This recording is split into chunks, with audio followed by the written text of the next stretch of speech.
at Boxell. Coach Boxell, thanks for joining us again. It's good to be here, Josh. Coach, it's about halfway through the season. Just talk about your thoughts on first part of the year and what your expectations are the rest of the way. Well, the first part of the year is always kind of a filling out period because we have a lot of new players and we're trying to see who fits best together and that type of thing. So we had some good games and we had some bad games. I think the second half of the season, we've got the right mix together now. The second half, we're 2-3 after the Christmas break, and feel pretty good about our team. We played Mary Hardin-Baylor, which is 15-0, nationally ranked, and had a really good chance to have an opportunity to win that ball game. We came up a little short. So I think things are going well. We just need to keep our mental attitude up and keep going after it and taking that next step. We'll have more with Coach Boxell right after this. There are over 360,000 NCAA student athletes, and just about all of us will be going pro in something other than sports. The NCAA reminds us to ask ourselves, what will we do? Over the last 100 years, the NCAA has helped millions of student athletes find their power outside the field, court, and rink. NCAA, celebrating 100 years of student athlete. Coach Boxell, you guys had 2 home games this week, split with 1-1. Had a victory over Laterno. Let's talk about the Laterno game. Well, the Laterno game was, a good ball game for us. They beat UT Tyler 2 times in the conference, so we knew there'd be a test for us. Last year we split with them, lost the last one to them in overtime, so both teams were pretty competitive. I thought our kids came out and played pretty well. We had 5 kids in double figures and good scoring balance, and we had a lot of energy, and we pretty much led, I believe, the whole ball game, and like I said, it was a good win to get us going in the right direction. On the stat line, Ronnie Dodd really had an outstanding game, a double-double with 4 steals and 3 blocks. Just talk about his effort. Well, Ronnie's a JUCO player that also went and played in California the year before. We've got him. This is his 3rd year to play college ball. He's 6'6", he's long, he's very athletic. His potential is, he has not reached his potential yet. That's what we keep talking about, when he needs to be more consistent. Yeah, he has a chance to take us to that next level.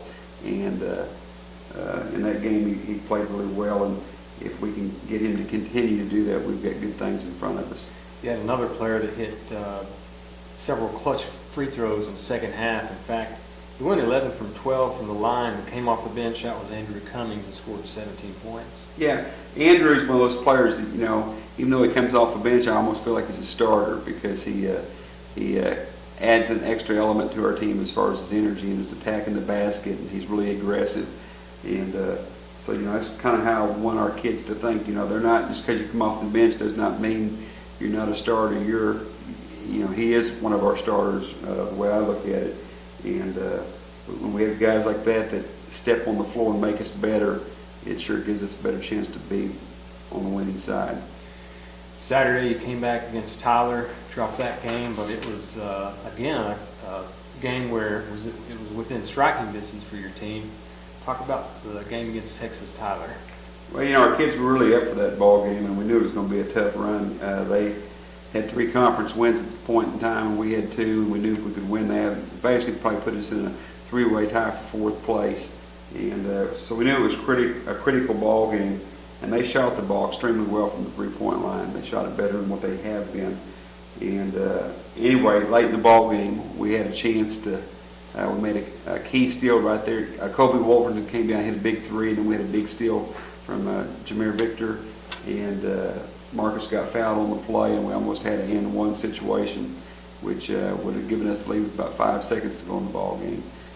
So it was a hard-fought, disappointing loss, but the main thing is for us to keep our heads up and get that one more victory. Coach Boxell, you guys hit the road for 4 straight division conference games. Talk about the importance of taking care of business on the road and the fact that you could be back in the playoff hunt with some wins. Yeah, every game, we have 10 ball games left, and every game is crucial, and it is for the other team too. We face Louisiana, which I believe is in 3rd place right now, and they have a team. They have 4 seniors that lead them in scoring. It doesn't matter which 4 is the top scorer. And I think a lot of people really anticipated them being one of the top teams in the conference this year. So they've had a little disappointing season from the standpoint they've lost a lot of close ball games, just like the other night. They played Centenary and got beaten overtime. So they're a really good ball club. We've got our hands full, but we need to go out there and get a win. You know, when you talk about Mississippi College, you know they're going to have all kinds of athletes, and they're going to have a deep bench. Right. Yeah, he basically gets all junior college transfers, so you've got some older kids with some good-looking bodies and that kind of stuff. So, and they have players all the time. They're getting players of the week and that kind of stuff. So you know they've got a lot of talent. They've had a little bit of a down year from the one-loss column, but you know they're good, and it's just a matter of them putting it together. So if we can go up there and play as a team, there's an opportunity for us to get another victory.